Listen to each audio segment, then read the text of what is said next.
Welcome back to Adapt Pro. I'm Katerina Audeman. Today we are talking money. And yes, this is a huge dollar bill, which is kind of funny. I got it at a family game night last night. But today we are talking money. I'm joined by Julius Chisholm today, and he's going to go over a few things with us. So, Julius, if you just want to introduce yourself really quick and what you're passionate about so we can get into it, that'd be great. Sure. Hey, thanks for having me on here. Things like this are fun, and I appreciate you doing something for not just for yourself, but for the community. Again, I'm Julius Chisholm. Me and my wife have been on something of a journey for the last 7.5 years. Right now, from a 9 to 5 standpoint, I do a lot of big staffing projects for larger companies. I won't name any names, but they're pretty huge, just nationally, just within like higher level skill sets and supervision and plant management. Outside of that, me and my wife are pursuing some other endeavors when it comes down to real estate pursuits and also mentoring individuals from relational to communication to finance as well, and just a bunch of different spaces. So I like to kind of joke and say it's 360 degree mentorship, right? So we get to partner with people outside of their jobs to help them create other things. And it's been a passion project and just a love of ours, and something that's going to be more generational and a legacy for the next, for 100 years, 200 years. So I'm thinking long term, but yes, that's a little bit about me. Perfect. Thank you for sharing. Yeah. So, getting into the topic about money, people struggle with money and the money mindset at like all different stages of life. I fixed credit for 2 years, so I've kind of seen like the crazy range. I think the misconception definitely is that only young people struggle with money.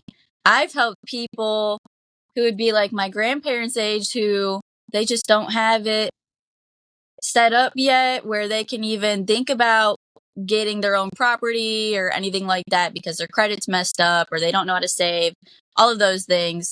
How do early money beliefs follow us over time? And what do you think, Julius? Does it really take to like unlearn those? For sure. Well, I think I have to preface this too as well, is that the money issue is not just a one demographic or one area thing. Like I've been young, right? I was in my teens before, and I had jobs in my 20s. I've been in military environments, hospital environments, fitness environments, and now I'm in a corporate environment as well, and also blue collar. So let's not forget about that. And everybody has the same struggles. Mm-hmm. The challenging thing about finance is that it's so prominent and such a big need, but no one ever learns about it or takes the time to learn about it or have opportunities to learn about or even know where to go. And it's usually like a lot of people like to blame their parents for not setting them up for success or giving them a trust or teaching them about financial literacy, but they can't teach you anything that they do not know whatsoever. Mm-hmm. Like, how can you teach somebody that something? It's like trying to be in a relationship, but you've never been in a successful one. It just sometimes doesn't work out. And to answer your question a little bit more directly, is that we don't need to change our knowledge first. We first need to change our relationship with money first. It's just a first step, right? Everybody wants to, when people attack, like, hey, I just need to make more money, or I need to get out of debt, or I need to stop spending money. That's just a symptom. It's not the actual root cause. It's your belief and your view about money and what you grew up around. It could be an environmental thing. Like if I've taken the better part of the last, 7+ years just to kind of pay attention to what all the wealthy and all the rich folks are doing. And I'm not talking just, Instagram or LinkedIn, or I'm talking about people that I actually know. Like I have some really successful friends in different pockets and different industries, and they just operate differently. And their relationship with money is not the same as, for example, for me. I had a very bad relationship with money. I, Yeah. me and relate, we were not married. She didn't want to come over. She didn't want to talk on the phone. We just, it was like she was running away from me basically. If I had to look at her like that, and it kind of sucked because I wanted to win at a high level when it came down to finances. Um, but I just never had anybody teach me how to do it. Right. So once I changed my view on money, things started to look a lot different. So I would say we need to start there. It's like, what's your relationship? How do you look at money? Like, what's your psychology of money? I know there's a book. Yeah, Like how are you looking at it? So that's why I would start. We got to change our love for it, right? And stop being so attached to it and learn how to use it and monopolize it. for sure. I feel very blessed that so I grew up in two different households. My parents are not together. And one household very strict, like financially, like literate, good with money, Mhm. just kind of like a finance bro home. Yeah. The other side, we didn't have a lot of money, but when we did, they would spend it really fast. And it was just a very toxic relationship with money that I had got to see. And so since I saw those both at the same time, I'm like, I kind of know which one is the better one. So when I hit like my later years of high school and going into college, I kind of knew that I had to like figure out how to not fall into those bad habits that I did see. Definitely not perfect at it. I mean, I'm in my early 20s, so not the most financially set up person, but I have like my savings accounts and all of that set up. But I think to your point, you're right. Like what you grow up around and your parents' knowledge does affect you, but like if you just like keep blaming that instead of like gaining that knowledge and fixing that relationship and mindset for yourself, then that's where you kind of become stuck. Um, money, it often feels like just really overwhelming, especially like emotionally overwhelming. And why do you think financial habits, as opposed to other bad habits like drug use, slacking off at the gym, just things like that, why do you think they're treated so differently? Well, I mean, and I'll give you a bit of background as far as for me. Like the good thing is that you did have two households. Yeah, I feel like I had the same household. So, and they all just, for lack of a better word, the term, they just suck. They sucked at finances. Yeah. So I don't have any back and forth to look at. I Yeah. just personally knew that we something's wrong here, and I personally don't know why. Oh, if I'll take a guess, right? I'll assume for a second. The thing about money is that it's so important, but it can also be so elusive too as well. Like I mean, if I had to categorize them all, I would put them all in the same bucket. You have a problem with it. Yeah. You either overspend money or you overuse a substance. And it all comes down to like you're dependent, like you're so dependent on it. But I had to give you like my just like true honest answer and what I've seen in other people's lives and what I've run into and watched people fix. A lot of people don't know how to think long term about it.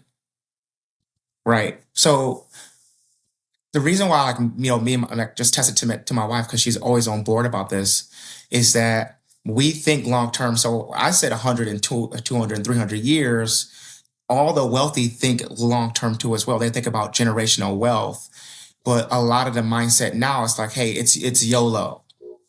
You only live once. Which, if I had to pause for a second, that would be the biggest lie on earth. You only die once. You live every day. But it's not a selfish mindset. Just people just don't know, like, hey, just because you're not going to live, for 100, 200, 300 years doesn't mean that you won't have family following you. And if you just look at all kids that actually do know how to operate with money and invest it and think about it long term, somebody set them up. Like we don't have to continue to start at ground zero whatsoever. That's it. Some people say it's not fair that they get to start there, but the person before them worked really, really hard to set that foundation up for them. But that would be that's the issue with fitness. That's the issue with substances. That's the issue with relationships. No one thinks about the long term. They don't think about the consequences because, like, for example, let's think about like people getting overweight. Yeah. You ate a cookie right now and you immediately gained 10 pounds. Would you continue to eat? Hey, look here. That must be a crumble cookie. Look, I was there this Monday. I was there Monday. I would be 100. I would be 100 pounds. overweight. I'll be 270, not 170. But that's the same thing about money, right? You don't see the immediate consequence of spending habits or not learn about money or about when you don't invest. Like if I could redo it all over again, I would start investing at the age of 10 years old. 10. And that's crazy. Oh, that's crazy. It is. But yeah, I would have learned about money and learned how to use it. And the compound effect of money that I could have saw in my 20s. And I would have a lot more freedom and leverage in my 20s versus kind of starting from ground zero. Yeah. But to answer your question directly, just come back to it. No one thinks long term anymore because I hate to say this term, and this is for all of us. It's not Gen Y, Z, X, P, or EJ. It's all the generations right now. They just don't believe in setting things up, and they don't believe they can win at the level that they're at, which is a fallacy. I've watched numerous people fix their lives, no matter if they're at 60, 30, 100, 200, lower than that, start from ground zero, 19-year-olds. I've seen people fix themselves when it comes down to money. So yeah, that would be it. No long-term thinking. It's so true because everyone, I think there's a lot of fear behind money. So it's like very much spend it before you lose it, but then obviously you're losing it. So Yeah. even like more short term, you were saying like setting up next generations and stuff. But what about just putting money into a savings account in case you have an emergency a few months down the road? That's what I started doing my savings account. And I am so thankful that I started doing that at 18 because first of all, part of the reason my dad highly advised that I did so I listened to him. I'm like, he's smart. But I ended up having 3 car crashes while I was in college, all totaled, had to get a new car every single time. And just because I had my small savings account, I was somehow able to like afford a down payment every single time. So that was just like one stressor off my plate, even though that sucks. That is just terribly bad luck on my end. But that was one less thing to worry about because I was working 2-3 jobs at a time and going to school on campus. Not having a car would like really kind of derail things. So even things like that, I've had conversations with people around my age where they're like, I don't believe in savings accounts. That's just dumb. I'm going to spend my money when I have it. And then something will come up and they're like, dude, I'm screwed. I have to wait for my paycheck to hit. And that's just like, there's so many crazy things with that. So you're totally right about no one's thinking long term. And unfortunately, you're seeing it like ruin people's lives. I mean, to put it bluntly, it ruins some people's lives that way. Yeah. Can I jump in? Can Yeah. I ask you a question about this? So Yeah. I think this will help a lot of people is that, so when you had that savings account, how much security did you have having a savings account? Like mentally, like, did you figure out like, oh, I got the money, or like, you were like, I'm pretty secure. I'm mad about the situation, but I can fix it because I have the money. That's how it was. I'd be like, oh, that sucks, but I know that I have more than enough to put down a down payment. Yeah. I didn't have to worry about asking people for money or waiting for my next few paychecks to hit and just not going anywhere. I was very lucky. I would like literally was able to go to the car dealership the next day and get a new car, which sucks again, but I did have that security. So that's good. That's awesome. Well, and the reason why I bring that up is because a lot of people say that money isn't everything, and I'm a fan. Okay, I don't believe money. I don't believe money is everything, but for some weird reason, it gets you to a lot of things. It gets you to a lot of access. But I think one of the things that if you have this base of security, you can operate for who you truly are. Like when you always worry about money and you don't have a backup plan as far as an income or just have some kind of savings account just in case crazy stuff does happen, because there's a couple of things that is always going to be guaranteed. We're paying taxes. We're going to pass away someday, and you're going to run into an emergency. It's life.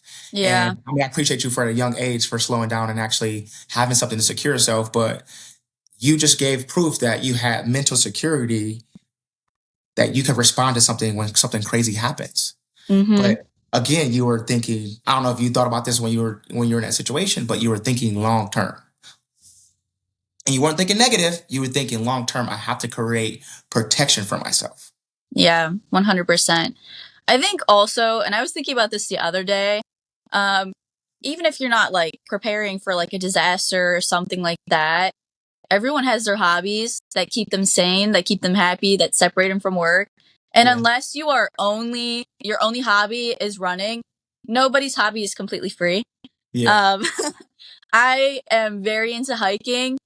Those national park passes, the backpacks, the snacks, it's not free. It might not be $1 million, but um, I think that could be like maybe a good motivator is if you have something you like to do, instead of Yep. blowing it all in one night, have Yep. a little bit of cushion. So maybe you can go on that trip you've been planning or something like that.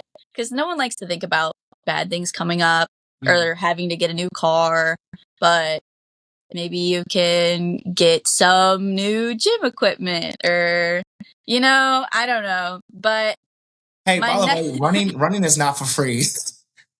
Me and my wife, we run twice a week, and shoes are $200. oi, Running events are $35, $35, $70, $70, $100. The Cleveland Marathon's around $200. Like, running is expensive too if you don't do it right. I meant like if you solely just run with the shoes you have on Yeah, the sidewalk. busted But shoes. yeah, I know like locked in runners are insane, Right, but they paying for sugar packets and all kinds of stuff. But no, fair enough. I agree. I agree. Because I'm a big fan. You brought this up too as well. It's like, hey, what if I had money to do things I actually like doing instead of spending it at the bar on stupid stuff? Because I don't think you should have to be so rigid that where you don't have a life either. Some people are you have these two schools of folks. You got one person, they're like, look here, I'm about to blow all this money. I'm about to, you know, how they say I'm about to blow a bag, right? Look, and then you got the other person that's like, I'm not spending any money. Okay. I don't know when the apocalypse is going to happen. I got to have my cans of food. Like, I'm harboring all my cash. And I'm going to use better terms. They're ignorantly putting their money just into a savings account and not letting it compound or make any money. And they just don't spend it. And then they live a life where they don't do anything at all. That's not how Yeah, you're supposed to live. Do you create your no, security first and your stress relief fund first? Yes. But you should have some room. And if you don't, go get a side jobs or go do something else so you can have some room because you're supposed to enjoy life too as well. yeah. That's one of the things. Like everybody's like, you can't drink lattes and no Starbucks for you. That's like my least favorite thing because if you're putting your life on hold to save up money and you don't know the day that you're going to spend it is, it's like Yeah. you're just living in misery. There's got to be a balance there. There I has to think be a also balance. if you start to build up like a savings account or putting things into like I'm blanking, but if you put it into like a account where like it's growing High and yield savings accounts and yes, that's 401 thank you. yeah. But if you're doing something like that and you're gonna feel like, oh well, I can get this coffee because worst case scenario, if this paycheck's a little bit shorter, I have something to fall back on if there is an emergency. That's how I feel. I'm like, I got money in my savings account. I can get this coffee because if I'm $1 short on my bill, I know it's just going to come out of that account and I'll be fine. I know that's kind of a silly No. example, but that's like the reality for me as someone who just graduated college and Mm-hmm. I'm just going to work and getting Right. Starbucks all the time. But um yeah, money's stressful though. So for It someone can who be. feels, behind or anxious about money, what do you think like a simple habit that can help them regain that control and build that confidence up a little bit? For sure. That's a really good question. That's probably my favorite question. I'm a fitness guy. I probably go to the gym 6 to 7 to 20 times a week. Like it's just who I am. It helps me stay sane. I get to meet great people. So I'm going to relate to what I'm really good at, which is fitness. Fitness and finance, FF, right? But I think the one thing that we all have to slow down and realize is something called the word awareness. Like you gotta have some awareness. Like if some people are like, man, I do not know where my money is going, and that's crazy. Yeah. You should know where your money going, because banking apps and they make it so easy for you to track your spending and look at where your money's going, and you can do a personal budget. Like, for the first thing you got to do is realize that you are sick, you are overweight, you are in a bad relationship, you do have a money issue. You have to realize it first, and not be like, you have to remove shame and guilt from that relationship as well. A lot of people don't want to look at stuff because they're scared of it, but you can't fight an enemy that you cannot see. Hey, Yeah. I'm about to go in the ring. Where you at? You're invisible. I'm about to get smoked. So first, the thing is like just getting some awareness of it first, and kind of figuring out where the holes are at. Like, hey, there's some things that you shouldn't be doing. It's something you shouldn't be doing. A lot of people they have good habits, they have hobbies, but they have these little dark habits that they don't really need. And if you're living paycheck to paycheck, or I mean, some people like, I gotta make the ends meet, but they don't have enough ends to meet. It just that's not good. Um, if you're stuck there, you gotta kind of get rid of some things that really don't matter. But you won't ever know what doesn't matter to you when it comes down to money and spending, unless you look at it for yourself. So I think it's building up just that intestinal fortitude to look at not what you did wrong, because it's in the past. You can't fix it. So there should be no game. Like, we can't go back to yesterday. I was at the coffee shop yesterday, spent $20, almost bought some avocado toast, but I can't unspend that, right? And I'm not gonna go back and try to contest it. But you have to realize, like, hey, where's my money going first? And what are some things I don't need, and what are some things you have to track things, and being okay with, like, hey, I made some mistakes in the past. That's perfectly fine. But you have to get rid of the lack of awareness, and get rid of shame and guilt from your money habits, and start there first. And that's where you start fixing your relationship. Yeah. Couples, people start going to the gym for what? They looked in the mirror, they became aware that they're a little bit overweight, and they said, I don't like this. So what they start doing is they start looking up gym memberships, right? What gym's gonna be best for me? Where can I go? Can I get some help? Is it gonna be a great community?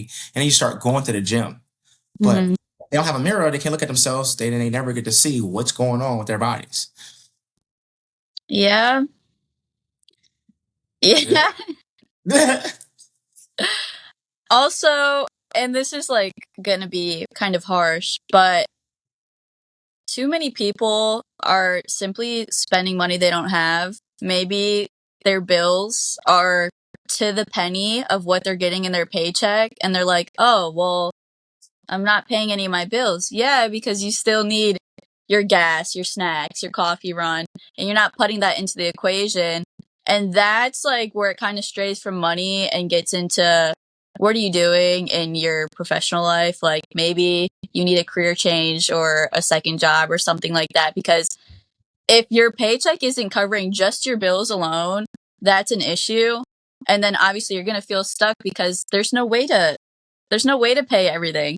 So it was not fun working 2 to 3 jobs in school, but I think I just really learned that way how important it is to prioritize what needs to be paid and what needs to get done. Paying bills isn't fun, but if I have those bills paid, then now I know, oh, well, I do have some extra money that I can go out with my friends for a night or something about that, instead of every single paycheck being like, I can't pay my bills. And then that's just going to stress you out. If that's every single month or every single bi-weekly period, there's no way that you're going to be sane. You're going to be freaking out. All the time. Yeah. All the time. It I I don't think people actually sometimes know what to do with your money. Like, hey, I am not a financial investor. This is I'm a financial investor. I'm not a financial advisor. This is my disclaimer. And I'm not the end all be all for like finances. I learned from trial and error, but I mostly learned just from people that are super successful. Like, being mentored and coached in finance and paying attention to how people are going about money is one of my biggest tools. And one of the things is that you're not around people that are secure with money, Yeah. but a lot of people don't know what to do with it. Like, to me, I think if anybody wants to kind of slow down for a bit and just start fixing things right now, I would definitely point them to getting an accountability partner. and read The Richest Man in Babylon. Like, it's a simple read. It breaks down everything when it comes down to like where you should put your money. I'll give you an example. What me and my wife do is like we're really big on like just giving to the community. So I take 10% of that and I just give it away and I give it to them immediately before I even pay myself. But then I pay myself next. I ain't paying no bills first. Bills don't come before me. I take it 10% and I'm giving it to myself. We we're getting to a point to where we can start living off of, 50% of income. Each year I wanted to get lower and lower until I'm about at 10%. And that just comes with, making more income streams and doing things great like that and cutting down overhead if we have to.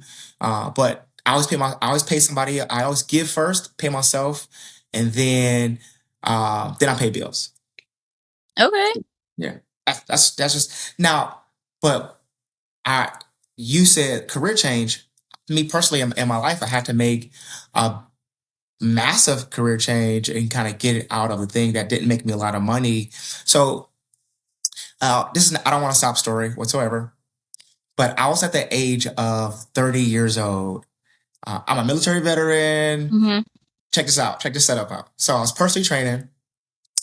I was doing it online and offline. I was teaching group fitness classes for, a huge chain gym, just in the Cleveland area. I was also, just being mentored and studying how to go about like stocks and things like that. I was also being coached and mentored so I can open up a gym so I can create something else. Just got out of the National Guard, selling phone cases. I was doing everything under the sun. Everything under the sun. For some weird reason, I was still only making 18 grand a year. Yeah. I'm 30. That's crazy. I'm not 18. That I wouldn't have even got through college with that. Right. I know this is my belief, but blessed, okay? Blessed and I mean, I was bouncing from home to home and at the age of 30, which is, military veteran, did really well in that atmosphere. You think I would have all the setup, but I wasn't. It kind of sucked for a bit, but I don't regret those times because I learned how to take money and use it for an advantage and I had to make a career switch. I had to switch. Yeah. I had to go do something I had the work ethic. I needed something to allow me to express my creativity and entrepreneurship and work ethic and produce a lot of money in a good, ethical, and short period of time. Right. So that's why I made a career switch. But me and my wife start pursuing other things too. I don't know what 2020 taught anyone. And we were already like pursuing, other streams of income and stuff like that. No matter how much money we had, we didn't let money stop us from winning. But 2020 should have taught you like, oh no, somebody got control of the income. And at the time, it wasn't us. And one of the things we had to kind of figure out, and what you did, you figured out too, is that, hey, I know it's going to suck for a bit, but that's going to pay off. I'm gonna work multiple places. To be honest, I can't remember a time I didn't have two jobs outside of the military. Yeah. I always had two jobs. And I was going to school. I ain't say I finished school, but right. This is my first time having one job, and Does it feel weird? Yeah. I'm like, I don't know what to do with myself, but I feel better that I'm not making nickels and dimes for my hard work now. So you said I want to bring back to you said you didn't regret like working those jobs and getting after. Oh no. Like, what did it teach you? Like, because we talked the other day, you were getting after it, and I feel like I should have got after talking to you. I was like, I think I applied for another job after talking to you that day. So I think the craziest year for me was probably, I think it was my sophomore year of college. I was on the soccer team. I was on the basketball team and the softball team. I was on 3 sports teams, and I was working 3 jobs. I was working an office job, grocery store, and then I was doing wedding photography on the weekends. Wow. And it was a lot, obviously. Also, I was coaching youth soccer all at the same time. So it's like, I think the biggest thing, and this isn't necessarily financially, but the biggest thing I learned during that time is time management. Because that's like, if I tell someone that, they're like, how did you possibly do all of that? I'm like, well, there wasn't like any seconds to spare. Like, I really had to plan everything out and figure things out. But I think you can apply that to money as well. Yeah. What are your bills? What are your priorities? Plan it out. So for me now, the stage I'm in, obviously I've got this new big girl job straight out of college, which is really exciting. But when I saw that paycheck hit, it was like, oh, my eyes lit up for a second. I'm like, okay, we just spent a whole lot of money during fall semester because we didn't want to stress ourselves out with extra hours. We need to invest that back into this account, our savings. So I'm like, we're not going to spend a few $100s or a few grand on a celebration just yet. I think maybe we can go get a drink and call it a day and put that money aside because I'm like, I need to build myself back up. That is something too. If you are graduating school, don't blow your first paycheck. Don't do it. It's Yeah. like the Stay in the worst thing house. to do. Stay Everybody in. warned me at my job. They're like, the paycheck's gonna feel good, but you're not going to be out of your college brokenness unless you give it a few months. And I'm like, okay, I trust you. Thanks. Fine. Because it Fine. sucks when you go from like making like what like 13 $14 an hour to like seeing those big bucks roll in. You're like, I want to make some bad decisions. So that just really comes down to like control as well. Everyone has issues with that with money as well. Like I said, you want to spend it before you lose it, and then it's gone, and then you have nothing to fall back on. I mean, I, I maybe heard this too as well. I think another thing that people fall into is falling for the trap of keeping up. Yeah. Like, like I'm all for like community and working as a team and just like because human beings like we're social like that's what we're supposed to do. We're supposed to build as community, but they said be a community. They didn't say be the same person. And normally what I've seen when people come out of the military, they come out of college, they come out of high school and get a job, they come out of anything, or they move to a. I've seen people move from a measly 40 grand to making six figures. And what they do is that they chase the money side of things and they start buying like I gotta get a new car. I Mm-hmm. don't care if I don't care if it's a Honda or not. Okay. Hondas I have a are Honda. hey, look. But here's the thing though. Don't I mean, disrespect my Honda. I love Hondas. They're good, but they're now the same price as other cars too. They're the same price now. They're not cheap anymore.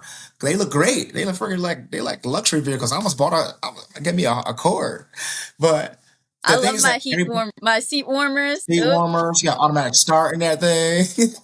I don't yet, but nah, you need it for Cleveland or underground parking. But that's the thing. Like there is appropriate time to do certain things, but when people get out of like they start making those big giant jumps in income, what mm-hmm. usually happens is that they start chasing to look like everybody else. Hey, I'm Yep. gonna buy the Kohans, right? I'm gonna buy the expensive golfer's vest. Like, oh, I need some new golfing pants so I can look like my vice president at my job who's been doing that for 30 years and he's built wealth already for himself. And you want to be like him or look like him or her, but you got to realize that they've been storing money up for Yeah. years and they can do that comfortably without affecting their five kids. Yeah. Right? Don't waste your money on Don't waste imitating your time. status. You're right. And I'm not a big bargain person, but hey man, there's other ways to look good. No one has ever asked me the name brands of the clothes that I wear. They do not. Now life's a little different, so I can invest things that last a lot longer. But Mm-hmm. no one's ever stopped. Hey, like this is not high school anymore. This is not college. People don't care about the brands that you wear, right? As long as they last and they look good and they have good quality. Because a lot of the companies that you spend your money on, somebody else is making the same product, same material, same Mm-hmm. grade, same hands, different brands. So now you're paying for status versus paying for quality, which that's a whole thing in ourselves. We don't want to go that route. That's a big topic. But people like they get these big pay jumps and they just start chasing stuff. I gotta get a house immediately. I'm all for houses. Don't get me wrong. Yeah. Love homes, right? We're in the pursuit of doing a lot of things on the real estate side of stuff. But they chase what their friends are doing or chase what their boss is doing, but they didn't slow down to think about, well, my boss has been in his position for 10 years. I've been in my position for 10 days. Yeah. That's me. I'm a people's person. I can be emotional about people, but when it comes down to like money and certain things, I'm very logical. Well, he's been doing this for 10 years. I've been doing this for 10 days. I'm not going to spend the money that he's spending. He's in a different position. I don't need to compare myself to anybody, which is another trap people fall into when it comes down to money. They just compare. Instagram. I want to look like her. Jealousy kills. Jealousy destroys, and it might not kill you physically, but it kills your pockets. And then you're like, I'm moving paycheck to paycheck. And if you can do what you just did, you said, I'm gonna listen. I'm gonna wait 3 months. So saying, go do it. That delayed gratification thing actually builds a lot for you. And that's another trap. But if no one tells you not to spend all your money out of college, and then you spend your money. Like the reason why I got a second job when I was 18, 19 years old is because somebody's like, hey, the money that you're making right now is all cute and fine and dandy, but you're going to need something else. So I got another job at the same location. I was like, I always listen to somebody was telling me these things. They say, hey, another guy was like, hey, I know it's not a lot of money, but take $50 and put it into a savings account. Every paycheck. Do it automatically. Don't look at it. Put the money in there. Don't look at it. You're not going to miss it. $50, you're not going to miss. I'm telling you. Right. I've been yelling at my friends recently saying the same thing. Dude, do you have anything in your savings account? I have $4. I'm like, please just put like at least $50 in there. Please put $50. I promise you won't miss it. You probably spend that on like a drunk DoorDash order like every week. How many weeks is it? How many weeks is in a year? 56? I couldn't tell you. Something around there. I don't count the weeks, right? Let's just cut the ball at 52. But here's the thing. If people would just slow down and just kind of do the math for themselves, if you just took $50 for 52 weeks, you'll have $2,600. $206,000. You would literally, I always make this joke. Most 83% of stats are made up on the spot. They're not really that true. But if you had $2,600 in your savings account for emergencies or anything crazy, what would have happened? You would be above like 83% of the people. Because most people can't respond to a tire blowing out or them needing to take a day off because they're sick. And it kind of sucks to live like that because you don't have any flexibility in your life. You have no flexibility in your life. But if you took $50 for a whole year and don't even look at it for every week, you'd be good. Yeah. For emergency. Not a lot. I've yet to run I've yet to run into any emergency that costs more than $1,200. Car. I'm telling you, there's not. If you have $1,200, you can find a down payment somewhere. You can. You're absolutely right. Or you can put it in a high yield savings account and let it start bring some money and put that money. Yeah. But even if you have a normal like plain Jane savings account and you have that amount, that is a great start. I've seen like the crazy stats also when I was in college. The stats of like how many students actually had a savings account of like over $100 in a savings account was so low. I was like, how are you guys doing anything? How are you living? Yeah, how are you living? Like, I'm like, if I only had $100 in there, I'd be like freaking out, eyes wide awake, staring at the ceiling all night. Like, this would be, what's funny? If you ask people if you go around and ask people in certain communities if they even have a bank account, you would be shocked. I know. They don't have a real bank account. It's not good. And it's kind of scary. Like people really don't trust anything. And I give a lot of financial suggestions and recommendations, not advice. Carefully say that. And I always just have these steps for people that they're like mind blown on how simple and easy it really is. Yeah. You want to know what they are? Yeah. So, and I think somebody can take this roadmap. Like I like to give it a roadmap, right? You take the roadmap and then you take it to somebody else so they can hold you accountable and somebody that you trust that's actually good at finances. Excuse my language, don't talk to a person that's living paycheck to paycheck about this or broke or don't care about money or living paycheck. They're blowing their money. Don't talk to that person. Go to somebody that actually cares about you they might not have a financial investment into you, but they care and they're good at money. And you take the plan to them. So if I had to start all over again, and I'm so serious, if I could have started at 10 years old, I would have. Like for our kids, they're going to learn about money at the age of 8, 9, and 10. Wait, like I mean, I know not all of us, not a lot of us are not going to be Warren Buffett. Okay, I'm not chasing fame or chasing to be like him because not a lot of us gonna have that same setup.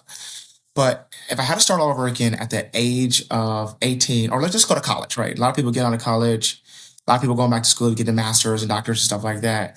But if I had to start over right when I got out of high school, I would ask my parents for $100 or go make it myself. And I would just get in the habit of putting money into a savings account till I get to a point to where I can handle two emergencies at once. So let's just say $3,000. Now I have it in a regular savings account at $3,000. Boom, I'm good. Next step is that I'm gonna like go look at some other things. Like I'm gonna start looking at, hey, how can I create some other and long-term investments? And I'm not Mm-hmm. talking about putting $1,000 in there every single day. Like, can I take $25, $50 and just put it away automatically? And I would automate all this too as well. So I physically want to do it because we're human beings, we emotional, and sometimes we want the latte before we want the extra in the future. But yeah, I would do the $3,000 first, got my emergency done, like got my cushion, got my safety. I got a safety net just in case anything crazy happens. And then I would just start plucking money away into another long-term retirement account, right? And that's just something that I would do for myself because now I know it's all dependent on me. And again, not giving any financial advice, but I'm not trying to be a day trader. I'm not trying to be a speculative. Like if you read right now, I'm going through the Intelligent Investor, Mm-hmm. the fourth book. It's so big. It do not go look up the summary. It's chunky. It's born for certain people. I mean, I'm intrigued because I'm learning about businesses and stuff like that. But in that book they tell you about you can be a passive investor, or you can be somebody super aggressive. And a lot of us we have jobs. We don't have time to be aggressive investors. And it's okay to be an average or passive investor because you're going to outwin the market most of the Mm-hmm. time. Right. Even though if it goes up and it goes down, there's always a way to win. So I would do that. I would just like passively just invest money, buy some index funds that are huge, top 500 companies, things like that. That's always going to be around. Companies that you use or you believe in, right? I love the new tech companies, and there's another strategy for that, and that's another conversation for another day. But I would literally just slowly put my money away and automate it and not even look at it. Yeah. Yeah. And then I would completely pivot because all that stuff's automated, right? My savings account, my merchant account is going to continue to grow, right? But once I get past $3,000, I'm taking it and I'm putting it into a high yield savings account.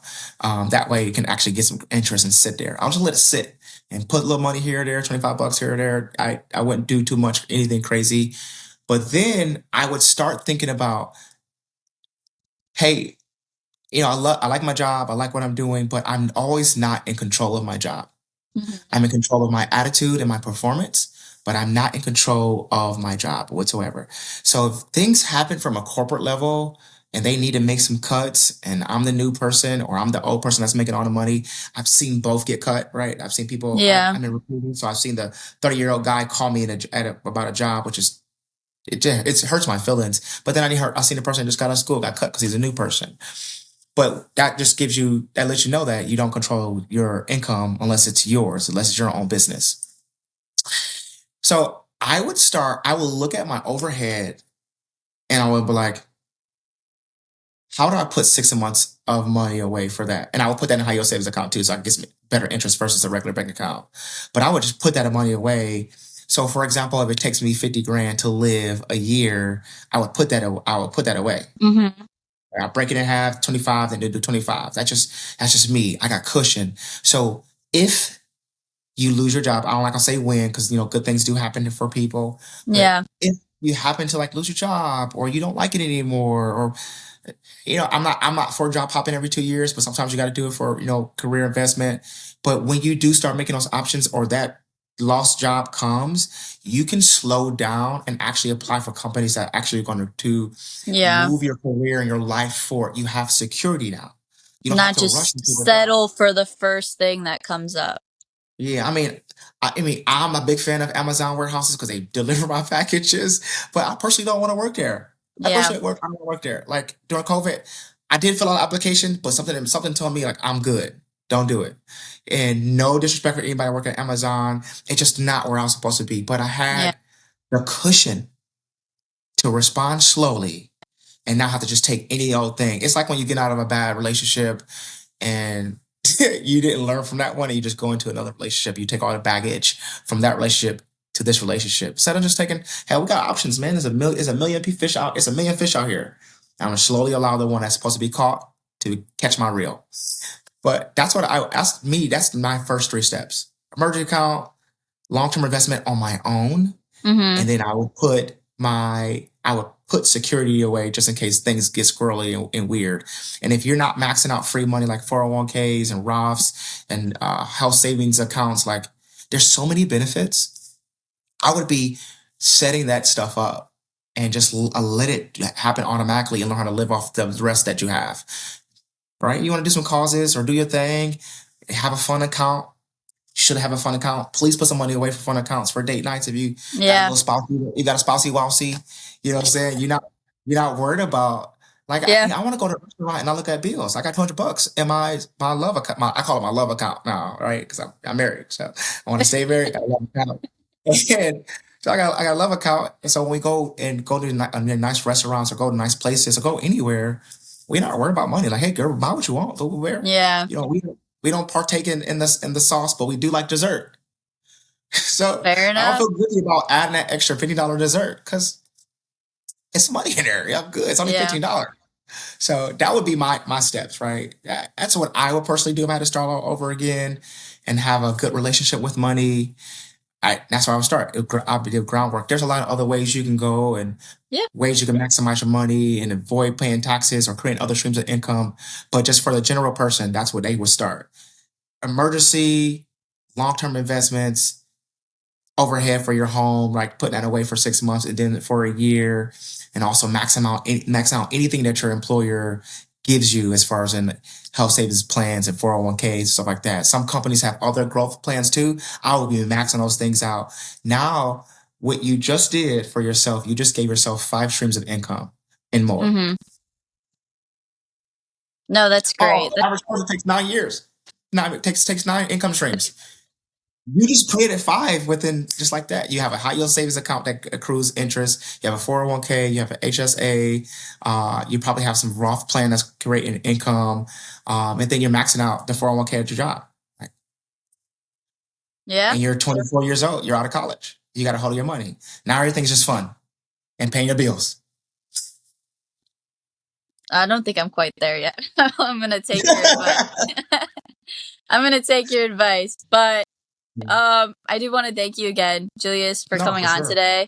It's been great. It's been super fun. I always end this off with like a do this, do that, stay adaptable. I think today what's fitting is staying in control. And then I would say staying aware of what the reality of your financial situation is for sure. So do you have anything else you want to add before we finish up? Nope. I think what you said is like, first, let's just gain some awareness of where we're at right now. And then, hey, where do I want to be at in 5, 10, 100 years? Like, what do I want generations behind me to live like? That's the thing. Like, start there, where I want to be, where I'm at right now, and where I want to be, and start planning from there and get aggressive about it. Perfect. Okay. Thank you, everyone, for tuning in today. Stay aware, stay in control, and then finally, stay adaptable.